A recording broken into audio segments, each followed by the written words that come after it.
turbūt ne kartą esate susidūrę savo aplinkoj su situacijom arba patys galbūt esate tame, kad svarstate klausimą dabar, ar kaip dabar, ar skirtis, ar nesiskirti, ar ne, nes tarkime, ten sutuoktinis turi skolų, ar sutuoktinė ir nežinote, kaip šitoje situacijoje elgtis. Tai aš pirmiausiai norėčiau pakalbinti Eglę, bankroto administratorę, kaip tokiose situacijose būna. Na, tarkim, ar būna skyrybų dėl to, kad išvengti skolų ir jeigu taip, kokia perspektyva? Tikrai taip būna tokių situacijų, ypač kai dažniausiai vyras būna verslininkas ir atsiranda pas jį daug skolų ir tiesiog šeima yra panikoje, nes nebežino, ką daryti.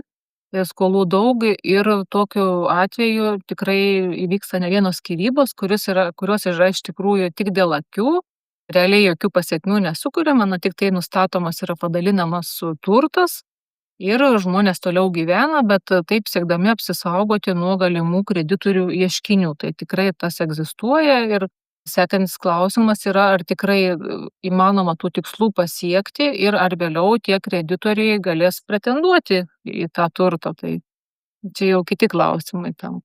Mhm.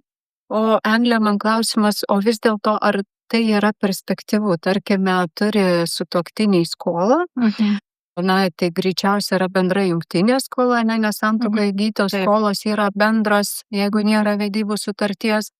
Ir va dabar bankrutuoti, ar tas bankrotas iš tikrųjų gali išspręsti, ar skyrybos geriau išsiskirti ir nebankrutuoti, fiktyvės padaryti skyrybas, kaip iš tavo patirties?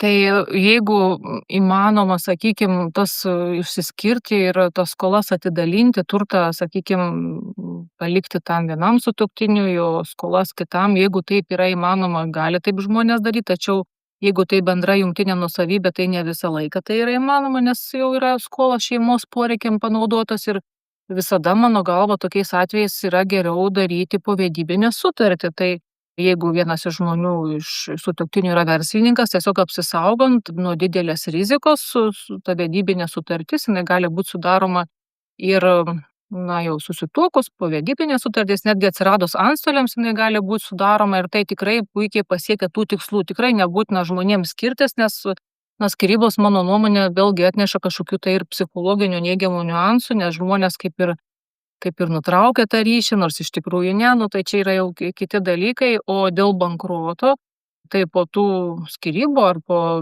vedybinės sutarties sudarimo, tai be abejo, jeigu vienas žmogus yra skoloje ir tas skolos nėra solidarios, tai gali tik vienas sutuoktinis bankrutuoti, tačiau kaip taisyklė šeimose dažniausiai yra ir laidavimai, ir bendri įsipareigojimai, tai bankroto nepavyksta išvengti ir kitai pusiai. Tačiau, čia vėlgi yra irgi reikia žiūrėti pagal situaciją.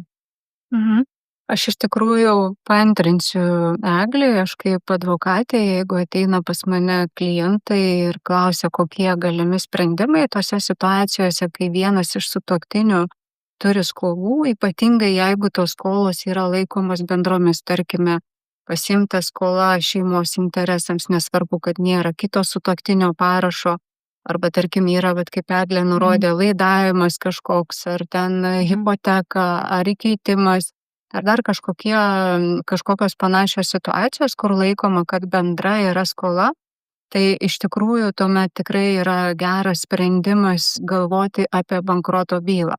Tačiau jeigu yra tik tai vieno sutuoktinio skola, asmeninė skola, tarkime, jisai kaip įmonės direktorius ten laidavo, bet sutuoktinė tame visiškai nedalyvavo.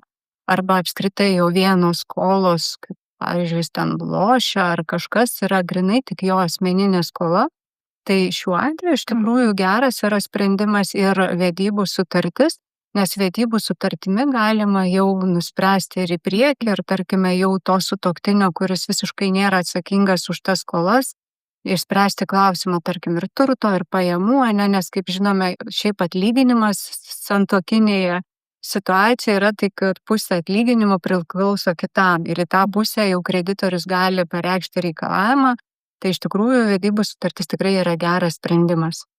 Taip, tai vietoj to, kad skirtis ir bandyti išsaugoti turtą, tikrai eikit susidaryti vedybų sutartis ir tai ir emociškai yra toks ženkliai paprastesnis dalykas negu skirtis ir, aišku, kuo anksčiau apsibrėšite visas savo teises, pareigas, įsipareigojimus, tai tuo mažiau bus paskui siurprizų ir tokio kažkokio labai skubotų sprendimų priėmimo, ko tikrai paskui kas tikrai sukelia paskui tokias gali sukelti neigiamas pasekmes.